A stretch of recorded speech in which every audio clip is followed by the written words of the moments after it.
Welcome to the Evolved Caveman Podcast. I am Dr. John, the guide for your heroic journey towards greater health, success, and most importantly, happiness. And now, on with the show. Hi, this is Dr. John, and I am thrilled to announce that Joree and I are opening up our retreat in beautiful Costa Rica from September 28th of 2024 to October 5th. Everyone wants fulfilling relationships. The hard part is love is not enough. So many factors can get in the way, preventing ongoing connection, intimacy, and aligned growth. All healthy relationships start within. But when we have unresolved stuff, it can easily interfere with those we are seeking to be closest with. Whether you're in a long-term committed partnership or are single and are looking for love, this retreat will guide you in the heroic journey of healing yourself so that you can be open and available to cultivate the fulfilling relationships you desire and deserve. To find out more, visit joreerose.com/retreats. That's JOREEROSE.com/retreats. Hey, everybody, this is Dr. John back with the latest episode of the Evolved Caveman Podcast, and it is my distinct pleasure to be here with my fiancée, Joree Rose, and with our two esteemed guests, Linda and Charlie Bloom. Welcome, everybody. Is another joint episode of the Journey Forward with Joree Rose and Evolved Caveman Podcast. John and I love doing these joint episodes, and we are really honored to have Charlie and Linda here with us today, who actually was our personal therapists when John and I were healing after our breakup, and were an integral part in our healing process. And we had the pleasure of going with them on one of their trips. That was our Africa trip. And so got to have some real personal time with them as well, as far as adventures and connecting. And we're also here to talk about their latest book, An End to Arguing. So we're going to delve into all things relationship. And Linda and Charlie, it's so good to see you guys. It's great to be here with you. Thank you for inviting us. Absolutely. Yeah. So, John, do you want to start off how we just got connected with Charlie and Linda and a little bit of our personal experience with them?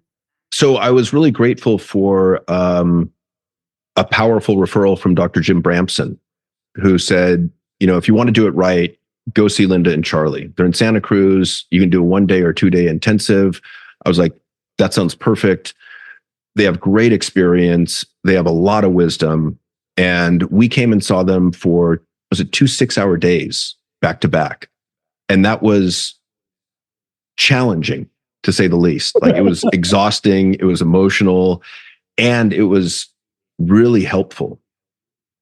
The mere fact that John was willing to show up for 2 days in a row of 6 hours each was the commitment enough that I needed to know he was all in on healing and being willing to go deep. And you guys were an amazing soft place for us to land in the midst of that really challenging repair that we were going through. So can you give us a little bit of background on your journey, how you got to where you are as both a married couple, as well as doing all the couples work that you've been doing for 40 plus years? But who's counting, right? 54. It's wow. A long time. We go way back to 1968. We were flower children and hippies back in the 60s. We go back to bell-bottom pants. And we were both college students in Boston. And a mutual friend introduced us at a party. And there was a pretty strong click-in for me right away, the very first day that I knew him. It took Charlie a little bit longer. He was more reserved. But I saw that this was terrific potential here. If we worked at it, we could make something beautiful out of it. And we moved in together really fast. And we had so much to learn because neither one of us had good models in our family of origin. But a signature strength of both of us is we're good students.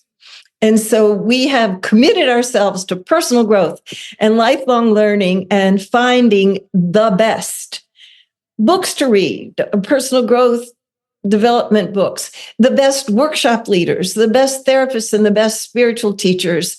And I've just been a glutton for those. And we were very reactive. I'll speak for myself that I had a lot of sore spots where I used to get triggered. I'd get triggered if I felt like he was being too forceful, that he was going to be dominating, and controlling and want to grab the authority to lead in the relationship. And I wanted a real equitable relationship. And I also am very sensitive about being ignored. And so if he was doing his introverted thing, I would take that very personally and feel rejected and unloved. And we had so many places where we needed to have refined, genteel, respectful conversations. And it took us a while, but I told you we're good students, so we learned. And so now I'm just delighted to be able to pay it forward because we got such great help. Yeah. Charlie, anything you want to add to the journey? No. I'm wondering if that's indicative of the relationship. Yeah, it's been a journey. And as you and your viewers and listeners will probably discover, or you've already discovered it, in the course of this interview, we're very, very different, especially.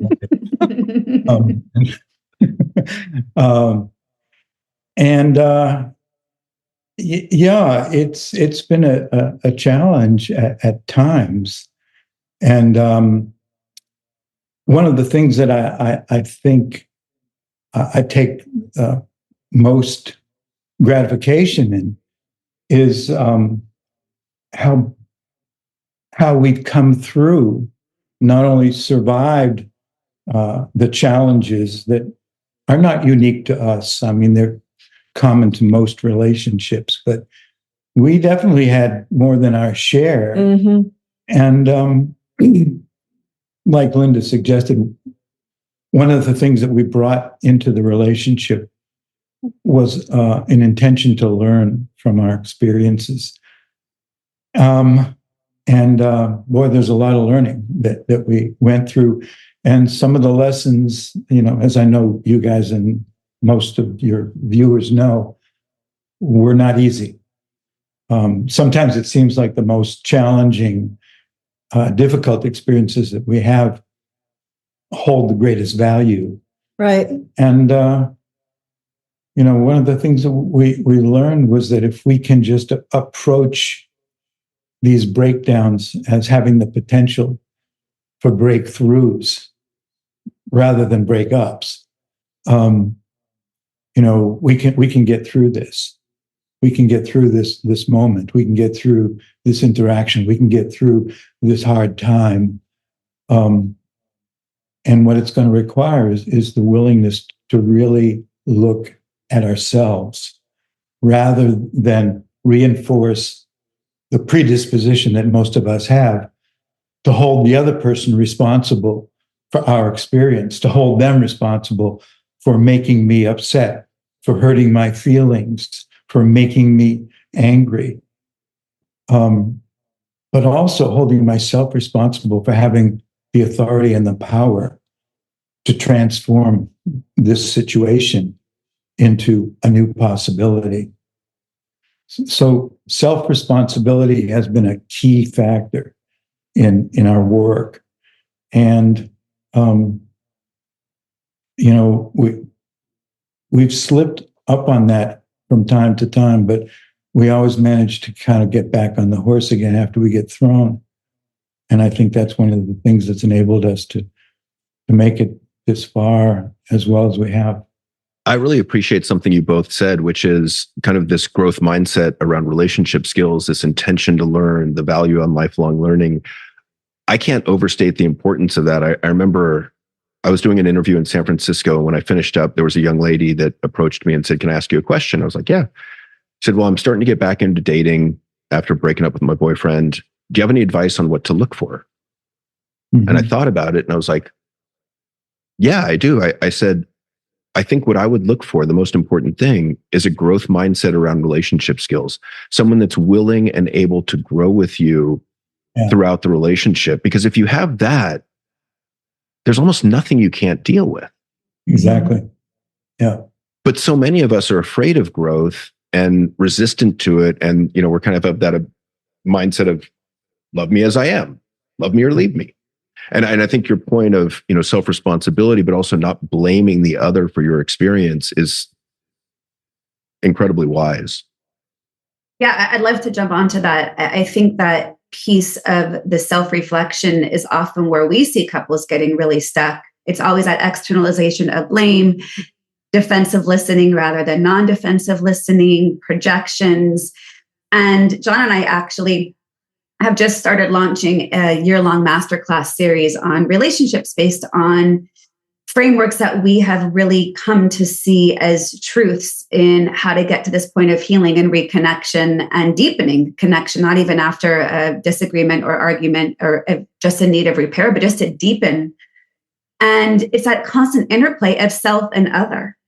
Mm-hmm. And it, so much relationship work that we have seen by therapists and researchers that I aspire to their work. I mean, beautiful work, but the relational work is only a piece of it because you can't do the relational work if you're stuck on not being able to self-reflect, be able to understand what's actually coming up for me here. And Linda, I love what you said, because I used to get stuck in this a lot more easily. That I'm much better at regulating now is not over personalizing John's differences around our needs. And even when it comes to if we're in a moment of disconnection and he really needs space and I really seek to have connection during disconnection, to really honor, oh, that's not me being abandoned. That's not him not wanting to be around me. That's not personal to me. It truly is him seeking regulation so that he can come back and reconnect and repair. Took me a long time to understand it wasn't about me. And I think so many couples don't have the awareness, especially in that moment of dysregulation, to recognize that, practice those skills. So much of what we're already starting to say, it gets me excited because we really, I think all four of us have a very deep passion for teaching this to others. Mm-hmm. Let me ask you guys this. Why should we care about relationships? Why are relationships important? Thank you for asking. Everybody wants to be happy. And the research is so clear. But, Linda, I can be happy by myself. Yes, you could be happy by yourself for a while, but you would need to relate eventually. Mm-hmm. And, people who are very independent and self-reliant, and they can get along just beautifully in the world and be very happy. But there comes a point where you want to relate to another person, and not in just a superficial way, in a meaningful way, a substantive way. People want to learn from each other. People want to enjoy each other. People want to feel, delight and pleasure in their body. They want to rejoice. And the research is so clear. All these people who are studying happiness, over 90 years, these positive psychology people, and they all say the same thing. All of the people that I respect, you get the biggest bang for your buck in your closest relationships, and more is better and deeper is better. Yeah. So when we get expert in really being terrific in our relating, I told my grandson when we had dinner there on Sunday night, after I die, I want to be known for my epic hugs. I want people to remember me, that I was there, I was juicy, I was present, I was generous of spirit, and I was, loving them up and receiving love back. And so when we dedicate ourselves to what we sometimes speak of when we teach, relationship is spiritual practice. It's not sitting on the cushion all alone doing mindfulness practice, as powerful as that is. We need to take our mindfulness practice into the interactive realm with those who are closest to us, or the ones who are going to push our buttons and trigger us. We call that the AFGO, another friggin' growth opportunity. Oh, you can say the word. Triggered. Yeah, another fucking growth opportunity. There you go. Thank you. When we get triggered, we're learning our deepest life lessons. That's why these people are in our life, so that we can look and see, what is it so sore there? What is it bringing up in me? And I love it when Terrence Real says, if it's hysterical, it's historical, you know, and that's an opportunity to heal some of these wounds that go back very far. Yeah, and I love the reference to positive psych. I mean, George Vaillant, the Harvard Ben study, he was like, happiness comes down to connection and relationships. Chris Peterson, other people matter. And it's funny because I think a lot of us that were highly intellectual and highly introverted were of the opinion of, I'm fine alone. And I remember for me, it was like, oh shit, now I got to go out and be social.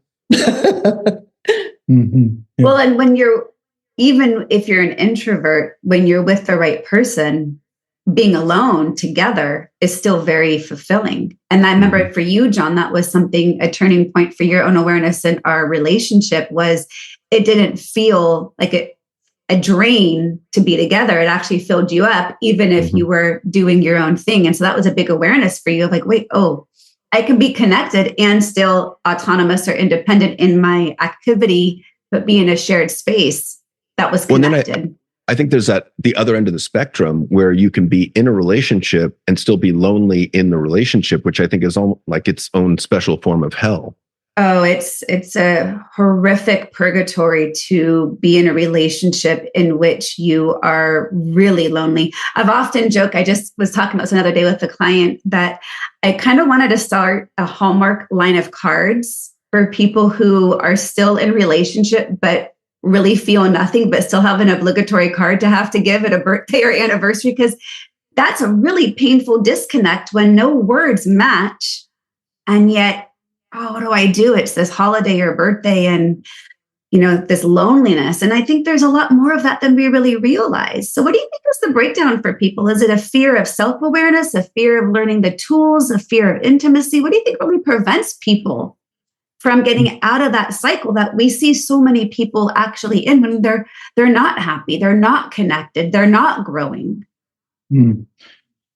Yeah, powerful question. Thank you. Thank you for that, Joree. I would say all of the above. And of course, with some people more towards one fear than another one. But when it, comes down to it,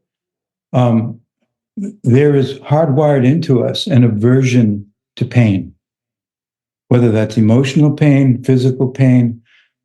There's, you instinctively withdraw your hand from the hot stove.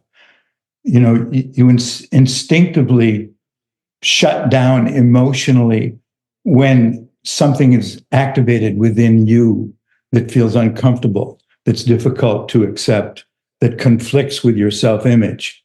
So we have a natural, healthy aversion to pain, because pain, emotional or physical, is an indicator that something is awry, something is not okay here right now. Something needs to be corrected. Something needs to change. And so when we're living in an environment in which that feeling gets activated in a prolonged way, continually, then we build into our own responsive system a defense that is going to protect us when that pain that we're anticipating is just around the corner is going to come up.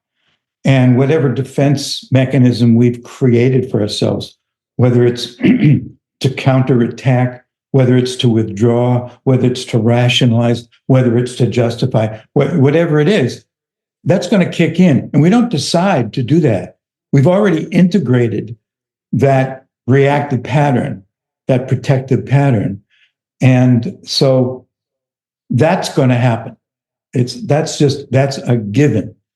And I don't care how much work you do, it's not likely that you're ever going to reach a point where you never get triggered.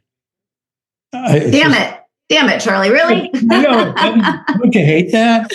I know. But, I want to add. Yeah.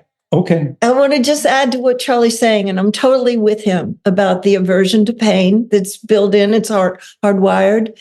But I also want to add that what I have found over the years of teaching and doing counseling is that people set their sights low. They don't reach high. They don't feel worthy and deserving of having the best, of having the best career, of having the best life, of having the best relationship with depth of connection, and they settle. So one of the things that I find when I work with my counseling clients and teach my classes is to stimulate and inspire those people. And I want to do it for your listening audience right now, to consider that they may be settling for much less than is available.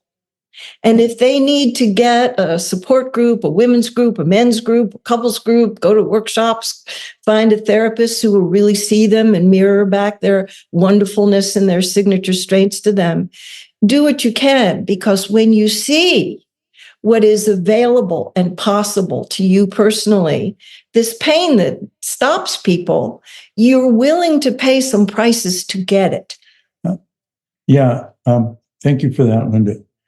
I just want to finish saying what I was saying, because I don't want to leave people with a sense of despair, because we're kind of all stuck in this hopeless situation. It is not hopeless at all. The positive side, or the productive side of pain, is that it awakens us to a need that requires us to fulfill it in some way. Without pain, we wouldn't take our hand away from the stove.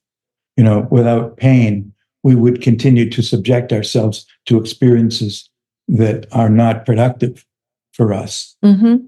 So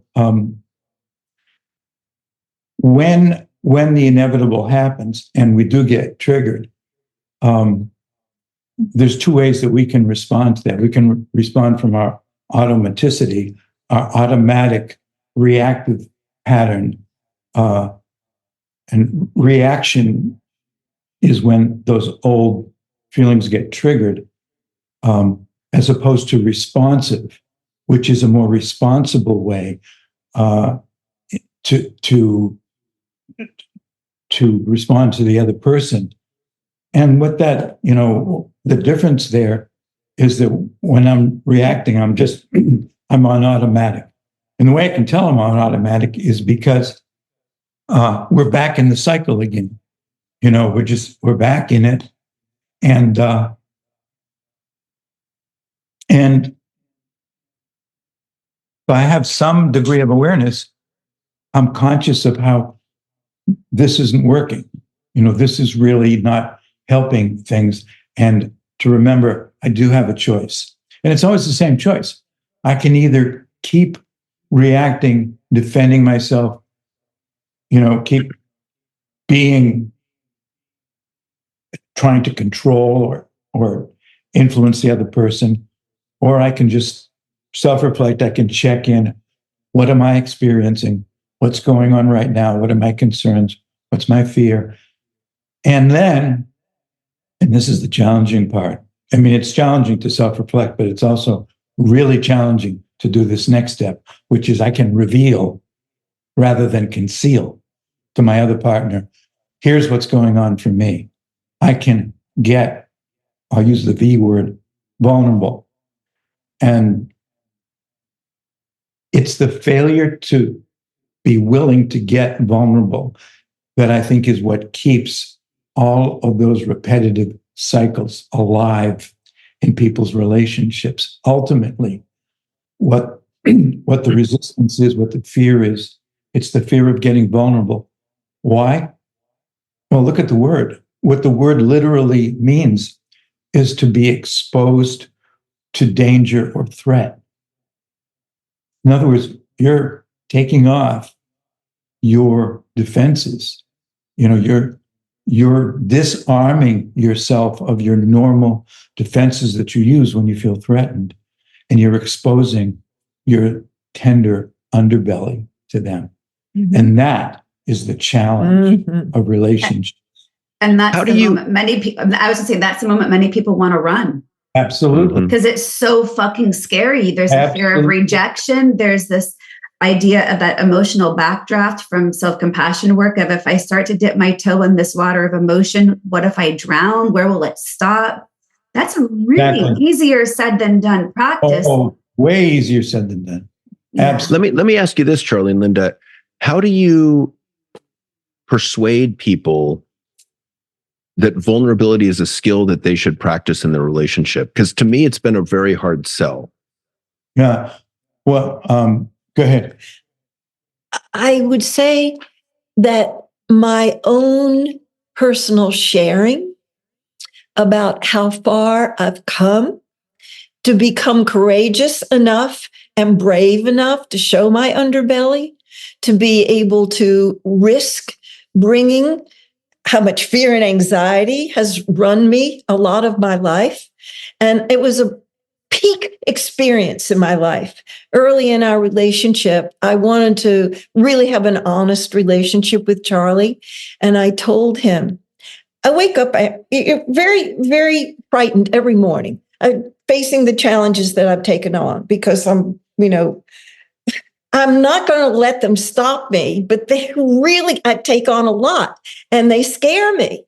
And I just keep pitting myself against the challenges, but I have so much fear and I don't want to hide it. I don't want to have an image, on with you. I want to tell you the truth. He says, bring it all to me. I'll eat it. And that was so meaningful to me because I had to pretend in my life with most of the people in my life that I was more courageous than I really felt. And so I felt that I could be loved as is with my neuroses and my kinky little sore spots and all of those things. And so when I tell stories of myself about how far I've come, I think that inspires people to risk being vulnerable and to reveal rather than conceal and get out from behind the image that they give to most of the world. You don't want to do it with everybody, of course, but with the chosen intimates, you want them to really know you. They know your glorious, magnificent signature strengths, and they know your weak suits too. Because if they say, I love you, you want to be nourished deep in your soul, that they really know who you are. That you don't have this little voice say, but if they really knew me, they wouldn't love me. And you can't get to that place where you feel really loved abundantly unless you risk being vulnerable and showing all of who you are. It's a hell of an answer. Thank you. You're welcome. The other thing that I realized recently, I think you're absolutely right. Modeling is a great way to go. And we've been very vulnerable, especially over the past year, publicly on our podcast with our clients about our own realities of our hardships as a couple. Mm-hmm. Mm-hmm. And we get a lot of appreciative feedback saying thank you, because hey, if we can't role model it, then we're not doing our job. Yeah. And the other point to add is, amidst this epidemic of loneliness, particularly among adult males, there was recent research that Joree and I have talked about before about friendships and how long it takes to go from an acquaintance to a friend and a friend to a best friend. Mm-hmm. And it takes about 40 to 50 hours to go from acquaintance to friend of time together. And to go from friend to best friend, it's about 150 to 200 hours, which if you tell that to an adult who's got a family and they're busy with work, that can be really demoralizing, right? They're like, I don't have that kind of time.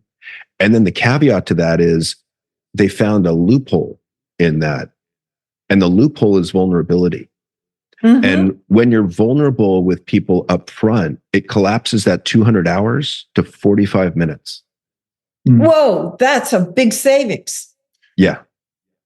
One of the reasons why it's so rare for that to happen, I think, John, is although there is a huge benefit from early vulnerability, there's just as huge a risk involved in being vulnerable before you have assessed the other person adequately as being a safe recipient to your vulnerability. So it does take some time for that trust to build.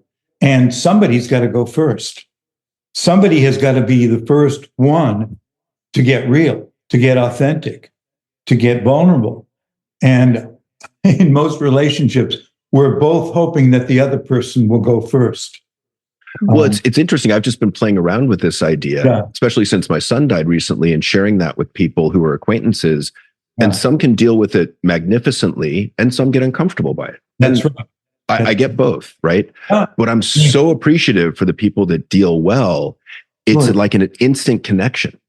And then often they'll respond with a vulnerability of their own or something they've been struggling with. And even the ones who aren't up to playing at the level that we want to get real with us and to get vulnerable with us, there's value. Because each time we risk and somebody can't meet us, they change the subject or somehow make us bad and wrong for exposing. Do you know, our bullshit detector gets more refined. Mm-hmm. And intuitively, we start to be able to sense. It's like we have little feelers out, and we get to sense the people who are more trustworthy from the people who are not really up to it yet. I'm glad you said that, Linda, because I was going to say, there are some people who I truly don't believe have a desire for being vulnerable, being in an authentic, deeper, related relationship. And, you know, we've been talking a lot about the book Adult Children of Emotionally Immature Parents, and just emotionally immature people. Not everyone has that desire. And, you know, so I think one of my growth points has been navigating, recognizing who are the people who are available for that and who are the ones who aren't, and then be able to navigate healthy boundaries as a result of wanting more from a relationship than someone has a desire or capacity to show up in. And that's not about me, right? Back to that personalization. Not everyone has the depth that the four of us are talking about wanting to create. And yet the four of us know how beautiful and rich it is when we get there.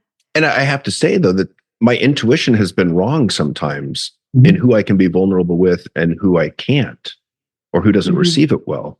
And it's just been fascinating to me to play around with the concept and see who deals well despite my stereotypes, who doesn't. Mm-hmm. What you're saying, both of you, is reminding me of hearing Ram Dass speak. And he was talking about when he makes an overture to somebody and he feels rejected by them, his response after a lot of spiritual practices, oh, too bad for them. I'm so wonderful. They're missing out on a good time with me. Well, it's an invitation to engage at a different level. Yeah. And, you know, those people that can do it, great. If you can't, I understand that too. Mm-hmm. But the only way to really find that out, I think, John, is to put it to the test. Uh-huh. And that is, you've got to be willing to take the risk more than once. However, if your overtures, your invitations to more meaningful interaction continually meet with some form of rejection, then, you know, then you've got some evidence to make that decision on. And if that person responds, you know, in a more favorable way, you know, then you've got some other evidence. But you can't know, your intuition is not going to tell you. It's going to be wrong sometimes. But the evidence from your putting out that your own vulnerability in that invitation, which can be as simple as saying something like, wow, I'd really like to get to know you better. A lot of us feel that way, but it feels a little risky to actually do that. I mean, what might that other person feel? How might they respond to it? So it's an incredibly important assessment to make whether or not this is a player I've got here. But he was really motivated to engage with me the way I want to. And sometimes you can be incredibly pleasantly surprised by somebody who, you know, you put it out and they go, yeah, me too. And then they, you know, they respond accordingly. And then, you know, oh, there's some potential here. But you can't find that. You can't rely just on your intuition. Mhm. We've got to put it to the test. When I invite people to risk pressing gently and respectfully that edge of their comfort zone to make a bigger area to play in, I feel like I have a leg to stand on because I've been so risky in the books that I've written, particularly the memoir. In all of our books, we have a lot of personal before and after stories as our teaching. But the memoir was one of the most difficult times in our life that we ever went through, when we hung on the edge of maybe not going to be able to make it as an intact family. The kids were still small, and Charlie was, working so much and out of town and away. And we wrote a highly detailed description of the hell realms that we were living in and how we were dangling so close to the edge, and how it is that we made it through that time so that it was a breakthrough rather than a breakup. And so we reveal a lot when we teach, we reveal a lot when we counsel, and we reveal a lot when we write, but it's all for the purpose of inspiring other people to make their threshold bigger for how risky they're willing to get out there on the skinny branches. Yeah. I love that, Linda, so much. And again, it's that interplay of the inner work and the relational work, right? To be able to self-regulate when feeling anxious and overwhelmed or flooded or triggered, so that you can stay available for that. I have a question. We know from the research that, from the Gottman's research, approximately 67% of problems in relationships can't be solved. And I know I work with couples who almost every time we talk, it's the same version of the similar patterns that get repeated. Different details arise week to week, but we've got underlying patterns that seem to sometimes not be able to be solved or fixed. What are some of the ways that you guide couples in those areas where there seem to be stalemates or just a roadblock of moving forward? What are some of your best tools for that? Take it. Okay. Well, one thing I try to remind the people that I'm working with is even couples with fantastic relationships have irreconcilable differences.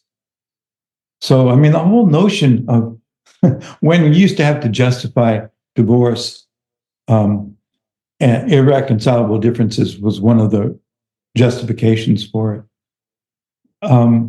But if every couple who had irreconcilable differences got divorced, nobody would stay married, because everybody has them. The question isn't how do we both, whose perspective is going to dominate here, yours or mine. It's getting out of that whole binary system and looking beyond that to, okay, so what are our options here? You don't want to have children. I want to have children. That's Deal breaker. Well, not necessarily. Not necessarily. Some things that appear to be deal breakers may not be. But we've got to begin by looking at the possibility beyond a binary choice. That seems like a deal breaker, right? That seems like that's not workable. Can't have half a kid. Yeah. Yeah. So unless you're King Midas. Yeah, right. No, not King Midas, Solomon. Solomon, thank you. Solomon. Yeah. So if you begin with the assumption that one of us is going to dominate here, one of us is going to lose, and I'm not going to be the loser, then you're stuck in a paradigm that is fundamentally unworkable. So you've got to start by asking the question, okay, we both see it differently. This does not look good. Is there any other possibility here? Is there any way we can somehow begin to move towards some common ground, something that we can both live with? To be open to that as a possibility. And I have worked with couples who begin with that polar opposite. And some, not all of them, of course, some of them have managed to stay together in ways that have worked. And while it seems like, well, this is not something that you can compromise on, if you really feel the need to have a child and you really are opposed to it, that sure seems like it's not workable. But I'm just using this as an example of how, if we look at it not in terms of one of us has got to go over to the other one, one of us has to give up something, the other one's going to dominate. And instead look at it as, okay, this is a real challenge. What do we have in common here? Well, what we have in common is we both really want this to work. We're both really committed to it. And we both have strong feelings about, and I'm using this as a very dramatic example, as this whole child question. If we start with that and look at, are there any steps that either one of us can take that can move me in the direction of the other person? So many of us are looking for the dramatic transformational moment that's going to cause the breakthrough and everything is going to work out. And as I know you know, that relationships improve not because of huge breakthrough moments, but because of incremental changes, small steps in the direction of mutual respect and understanding. So when you hold that as a perspective, it doesn't feel so overwhelmingly hopeless. We may not have the breakthrough answer, but maybe we can look at certain steps that we can take, or that we can ask our partner to consider taking, that can move us towards some common ground. And I want to add to what Charlie's saying. I feel that what he's saying is profound and useful. And I feel compelled to add that there really are some legitimate deal breakers. Mm-hmm. And that not every committed partnership or every marriage deserves to be saved. Yep. And it's important to be honest with ourselves and not live in hope, or not be under the illusion and the fantasy that we can change them to fit, our Prince Charming or Princess Charming ideal. And if one person is hell-bent on having other children and the other person doesn't want them, they may try to find common ground and do it respectfully. Nobody's bad and wrong here, but they may not be properly matched. Another one that we find sometimes is there's one partner who wants polyamory, and the other person only wants a closed container for their sexual relationship. And, they might try. One person may, try to do monogamy and feels too restrained by that. Or the other person may feel that they want to share and they try it and it just rubs them raw and they can't do it. And if it's true that you're a mismatched pair, the only kind and loving thing to do is to free each other to go on to find someone who really will be aligned with their values. Yep. So sometimes people have the mistaken idea about us because we've been doing couples work so long, and we're a stand for do your work. But we mean do your work and one or two things will happen. Either that breakthrough will happen or it won't. But you will know because you will have given it everything you have. And you may find that you're not good together, and that should be a real possibility that you can face. Mm-hmm. Yeah. Well, thank you for the beauty of that answer. Sorry, Joree. Yeah, I just wanted to add one more quick thing to that, and then we can wrap up soon. And I want to talk about the book. I think what's really beautiful about what you just said, Linda, and thank you both for the depth of that, is love isn't enough. And this is one of the things that John and I talk about and teach a lot about, of love isn't enough. And if we're just blind to believing, well, I love you, it's going to work, that may not be the most loving thing you can do for your partner. That's right. And it's deep wisdom to recognize when is work not working now I'm not living in authenticity or respect, or, we're just, bringing out the worst in one another. And I believe sometimes relationships have soul contracts, and not everyone's supposed to end up forever together. And that doesn't mean it wasn't a successful relationship for what you learned or what you created.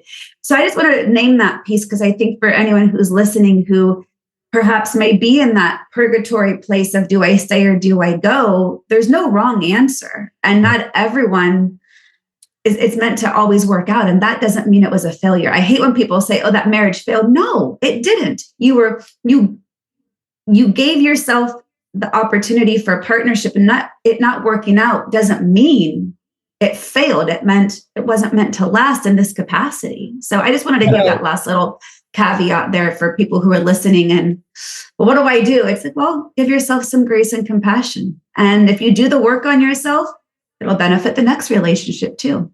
Definitely. Yeah. So I wanted to bring up one of the 101 tools in the book, because this one's a personal favorite of mine. And I think it was instrumental for Joree and I in healing after our breakup. But would you guys talk a little bit about non-reactive or non-defensive listening? Can you actually, before you answer that, just talk a little bit about the book and end to arguing? Like you said, John, there was one of your tips, but just the context of the book of having 101 different lessons. Just how did you get to that? Because I want to get to that answer, but just give the context of the book. Okay, so what you're looking at here is a couple of recovered hotheads. Us back in the day, at first, I was cowardly and anger phobic, and God bless Charlie. He told me the truth. I can't be with anybody that's not honest. If you're going to try to candy coat the cesspool, my words, not his, can't be with you. So I had to get myself together to grow some courage pretty fast to be more direct and honest and tell him the truth when I was unhappy, because things were slipping out by the side. He used to call those the zingers that would slip out. So we had a lot to learn. I already said we didn't come into this relationship in our very early 20s. We were still mostly kids, with good models.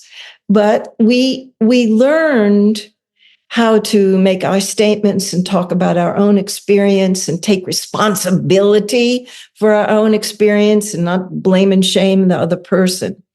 And so we had a particular area of expertise that's helpful with couples, because so many couples are drawn to their compliments, and then the very same things that magnetize them to each other drive them nuts and sometimes drive them apart.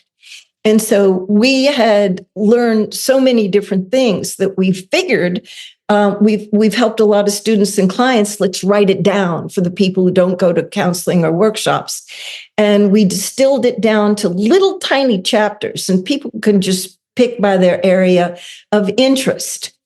And non-reactivity is one of the ones that is of high interest to most people who read the book, because we all have our places where we get, I don't want them grabbing power. I don't want to be exploited. I don't want to be neglected. I don't want to be abandoned. We all have those sore places. But if we can hang on to ourselves and see what it is that's so scary and what hurts, then the way in which we communicate is a much more vulnerable way than shaming and blaming and making them bad and wrong. And that's the way out of the reactive pattern, that we see, what is it in me that's so tender here? And we were just talking about the irreconcilable differences. We see it a lot in the couples where one is a saver and one of them is a spender, and they haven't really looked inside to see the own part of themselves that they put in the shadow, and that they're full of judgment about the spender or the saver because they haven't owned that part of themselves. We see it a lot with the couples who they're bashing heads about how to raise the kids. And one of them strict and wants limits and consequences, and the other one's laissez-faire and says life will give them consequences. And the person who wants to have more form and structure hasn't really owned that part that wants freedom themselves. Maybe they didn't have freedom, and they are afraid to allow the children to fall down, get up. So it can show up in a lot of different ways. But when we notice our reactivity, that is just gold mine of information to learn about ourselves and to heal those places that are so tender and sore, and to report out about them in a very vulnerable way, because there's always fear and hurt underneath, and sometimes sadness and grief. Mm-hmm. And those tender feelings are the way to go down deeper underneath the irritability, the anger, the reactivity, and the resentment. It's so much easier said than done. And when John and I have been practicing non-reactivity, non-defensive listening, it allows conversations to get to that gold much quicker. And it gets to repair much quicker, and it gets to understanding much quicker. It doesn't mean it's always easy, but it's a muscle to build. And I think we found that it allows us to let go of some of those old emotions we've been holding on towards the other. Mm-hmm. Like if there's a philosopher that many years ago said, that we can just be rid of our baggage and our story if we can just sit down and share our story without interruption with one person. And so to have, like, Joree at one point was angry at me and yelling at me, and because I had put in a lot of practice, I just listened and I said, yeah, I can see where that's really making you angry. I can see where you're pissed off. And when she was all done, I said, thank you for sharing your anger with me. I didn't defend myself. Yes. And I think that was quite cathartic. Yeah. Yeah. It was hugely cathartic. And ironically, John's been really encouraging me to get in touch with my anger. That was never an emotion I even knew what to do or feel with or how to express it. And he has very graciously encouraged it while simultaneously not reacting to it. Now, that doesn't mean there hasn't been reactivity. We're still human, but our intention is to allow the space to communicate about it, because if it's anger, if it's sadness, if it's depression, if it's anxiety, whatever it is, it's real emotion. Mm-hmm. And again, we over-personalize so much of it. And as a result of feeling safe, feeling my anger, and he's allowed me to feel safe expressing my anger, I can let it go. Yeah. I hear your gratitude for John, and I have the same gratitude for Charlie. Yeah. I was brought up in the South to be ladylike and genteel, and not to let that anger show. And I will be grateful all of my days. It's one of the reasons I'm so crazy. I'm wild about him, but that he accepted me, with that part of myself that had been rejected for a very long time. And Linda, I love you much more unladylike and non-genteel. Yeah. You're so much more real. I love to be gotten. And I got to say, for the listeners, I have to say for the listeners, I don't mean to present myself as a saint. That's me at my very best. And I full disclosure, I'm not there all the time, but that's the goal. That's what I'm striving to get to. I love the format of this book because I love the short little chapters, the headliners to catch your attention. And one of the ones I just want to quickly touch on, because we see this a lot and it tends to be gender dynamics as well. But the heading is, if you don't want her to be a nag, treat her like a thoroughbred. And it really makes me think of the Terry Real book, How Can I Get Through to You, which John and I often talk about. And we think the thesis to that book is, women are unhappy with their men because they want their men to be more present, more aware, more communicative, more affectionate, more vulnerable. And men aren't unhappy. They're unhappy when their women are unhappy with them, right? So there tends to be this perception of being a nag or wanting to connect or to talk more. Like John used to get frustrated if after a repair a couple of days later or a week later, I'm like, hey, can we talk about that again? And he was like, shit, really? Like, didn't we talk about that? Like, we have to go there again. And as I say, if one person's disconnected, then we're both disconnected. If one is unsettled, we are unsettled. So it's not me nagging him. It's me seeking greater connection. So what is that? You guys speak a little bit to that of, if you don't want her to be a nag, you're like a thoroughbred. I love the phrasing on that. Mm. Yeah. Well, the impulse whenever we feel stressed or threatened in some way is to try to control the other person. either by accommodating them or by intellectualizing something, or just in some way. When that gets triggered, that's what we want to do. And of course, the problem with doing that, with operating from that program, our previously internalized program of defensiveness, the problem with doing that is that it does not address the complaint that the other person is registering. Basically, what she or he is saying is something is not working here, and I need for us to address it because I'm feeling incomplete. So we use that word a lot. Are you complete with this? Meaning that, have you come to terms with this in a way that it's not a problem for you anymore? That it's no longer something that keeps coming up in your mind all the time. It's not a withhold. So are you kind of flatlined in terms of this is no longer a major issue for you? And when we get defensive, we're essentially pushing back on the other person, saying, I don't want to talk about this anymore.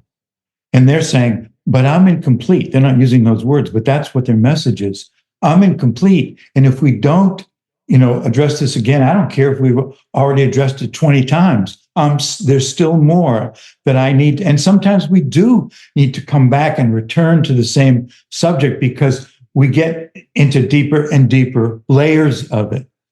So sometimes, we do have to do it many more times than our mind thinks that we should have to, or that the other person's mind thinks that we should have to. Mm-hmm. So when we refuse to engage, then what we're doing is we're allowing a dysfunctional condition to be present in our relationship without attending to it, without paying attention to it, without dealing with it. So what's going to happen?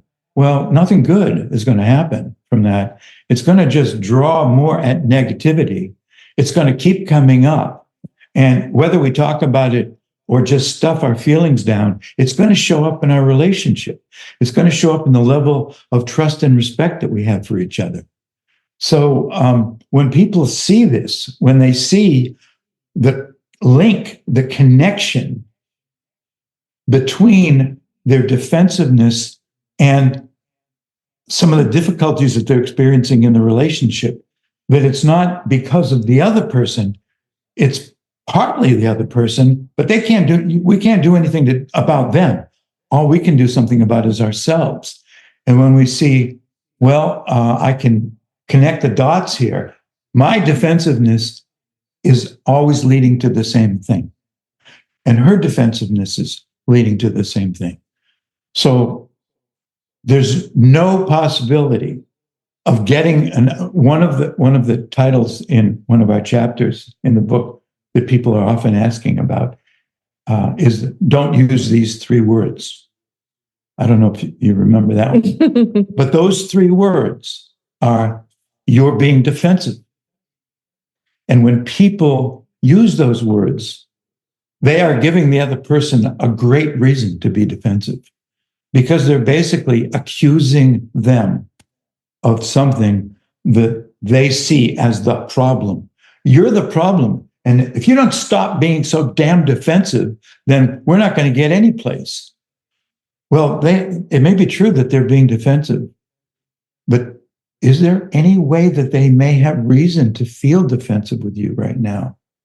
Might you be reacting to them in ways that cause them to feel threatened, which inevitably is going to activate their defensiveness? Mm-hmm. So I wanted to just say that Gottman's research says that 80 to 85% of the issues of the relationship are broached by the women. It's the wise 21st century man who does the heavy lifting in the relationship and brings the issues up, or at least welcomes them when she brings them up. And back in the day, when we were having a lot of disconnect and trouble and fought a lot, when we were at our worst, I was trying to bring the issues up to get complete because we were so disconnected. And Charlie when we were at our very worst, fortunately, this decades ago, would call me bottomless pit. You are never satisfied. And what I love hearing him say now, what I love about you is that you're never satisfied. That he knows that he wouldn't have come as far as he's come in his life as an individual, and we wouldn't have come as far as we've come as a couple and in our career flourishing without the willingness to bring up the toughest issues. I love and all thank of you for that. bringing that up. Sorry, Joree, let me just put this point in, because one of my big ahas in this relationship with Joree was, and when she would bring up a disagreement again a few days later, and I thought we had resolved it, I would be like, oh man, seriously? And so that was my initial reaction. And then over time, I realized how wise it was to do this. And we would revisit some of these arguments or disagreements 5, 6, 7, 8 times.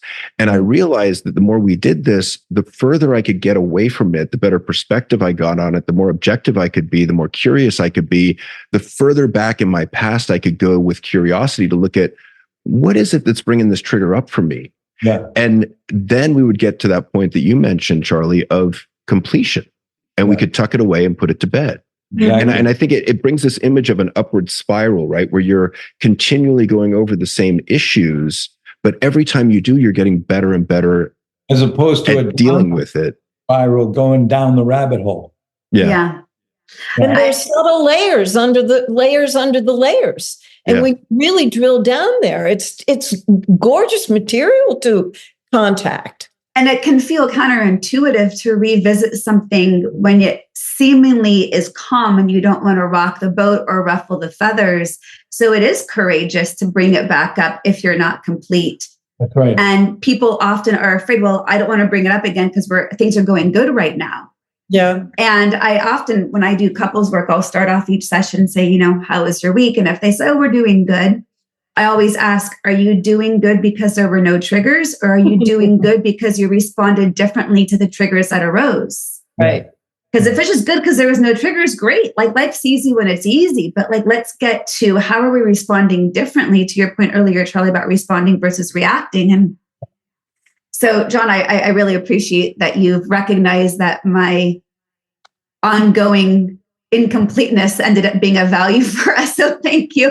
But part of it is having the right language. And I love that language of I'm not complete, because it's owning your experience. It's not accusing the other person of not doing their work. It's saying to me, I'd like to feel more connected right now. Are you available to talk about that? Exactly. And for me, I love the language of I'm available or not available, because again, that's just owning your own experience in the moment of what your boundary might be. And that might be, I'm not available for that right now, but I will be available for that after I've had some more time, or I need a better night's sleep, or what it might be. But I could also imagine that there might be, in addition to those 3 words you mentioned, you're being defensive, there's probably another set of 2 words that probably should never be spoken, which is calm down. Oh, The last thing anyone's ever going to do, including a tantruming child or an upset, partner, is ever going to calm down when you say calm down. Boy, yeah, that does not make me feel calm. No, Charlie and Linda, I so respect you guys so much. As I'm sitting watching you guys, you're sitting on the couch that John and I sat on when we were in your home doing our work. And it feels so familiar to be around you, and places both personally and professionally that we have so much alignment. And we are just so grateful to be in connection with you guys. It's been a very deep, meaningful experience for us, both personally and professionally. And I just want to say thank you so much for the work that you're doing, and you're role modeling the vulnerability. And it gives John and I, great excitement to see models of our career as we continue to do more of our couples work as being in relationship with one another. Because I think it adds a whole extra amazing, rich value to work with clients as couples in a couple. So it's a beautiful role model for us. So I'm going to speak for John and I and just say thank you for being our role models. You're very welcome. I committed myself way, way, way, way back in the early 20s to live in a life of service. And it's been tremendously gratifying to live a life of service, and particularly helping couples to be closer with each other and doing my bit to create more intact families. And it's kind of fun when we interface with other people like you two who have a similar mission. So it's fun to have a mutual admiration society like we got. Well, and I got to say, it cracks me up, the similarities between the four of us in our dissimilarities. In other words, I'm quite similar to Charlie. Linda, you're quite similar to Joree, and the similarities always kind of leave me awestruck and amuse me. Can you share about your upcoming workshops you have? Yes, we're teaching our most popular workshop, which is Secrets of Great Relationships at Esalen Institute in Big Sur. Esalen's just a magnificent experience in itself for people who haven't been there, because it's on the banks of the Pacific with these awe-inspiring views, and the food's really good. But we pack a lot of value in a weekend. It's a Friday night, Saturday, and Sunday morning, and we deal quite a bit with issues about differences and how to harness the power of the differences and learn from the differences and respect the differences, and also to gently push aside the barriers to deep intimacy, especially looking through the eyes of appreciation and gratitude at our partner. And some of the hardest things that we experience with them have embedded in them the biggest life lessons that they're in our life to teach us, if we can open to it. So it's wonderful to spend a weekend at Esalen. It's one of those gifts to yourself that keeps on giving. And I always tell people, if you decide you want to do a workshop at Esalen, ours or anybody's, sign up early, because they have limited housing available. So there would be room perhaps in the workshop, but then you wouldn't be able to be housed on campus. Esalen's my most favorite place. So anyone who can experience you guys in Esalen, what a gift. And we'll have those link in our show notes as well. And also a link to your book, and End to Arguing. Anything else you want to wrap up with and say as we kind of complete this beautiful connection? Kripalu too on the East Coast. I don't know how far your range is, but we're coming to Kripalu the weekend before Valentine's Day. People can get us in the Berkshires and Massachusetts too. Mm-hmm. Got some closing remarks? Couple. Mm-hmm. I want to thank you guys for inviting us on to your shows. It's really been a pleasure. And like Linda, I really love being able to have these conversations with other people who share our commitment to promoting healthy relationships. It's just such a pleasure. And I know that you know that. I know that you know the pleasure that comes from passing what you've learned on to other people who you know are going to pass it on to others. I mean, we are all touching many more people than we even realize. And they're touching other people too by what they're learning. So this is transformational work. And I honor your commitment. I honor our own commitment to it also. Mm-hmm. And thanks for inviting us on, and thanks for the work that you're doing. And I'm looking forward to continuing on the journey together. Thank you guys so much. And I know that you guys also do trips that we like, the one that we went on with you guys to Africa.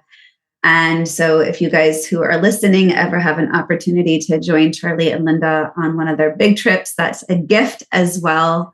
And I'm very grateful. Thank you so much. And all the links will be in the show notes. John, anything you want to end with? Yeah, I just wanted to say in closing, I'm grateful for your wisdom, and I'm really grateful for your friendship. Mm-hmm. So thank you. You're very welcome. Yeah. Thank you for the work that you're doing in the world. It really makes a big difference. All right, and everyone. That is it for this episode of the Evolved Caveman podcast and Journey Forward with Joree Rose. If you liked this episode, please be sure to like, rate, review, and share. If you didn't like it, you don't have to do a damn thing. Until next time. Take care, everyone. Be well. Thank you for listening to the Evolved Caveman podcast. If you like what you've heard, support us by subscribing, leaving reviews, and sharing the podcast with friends and colleagues.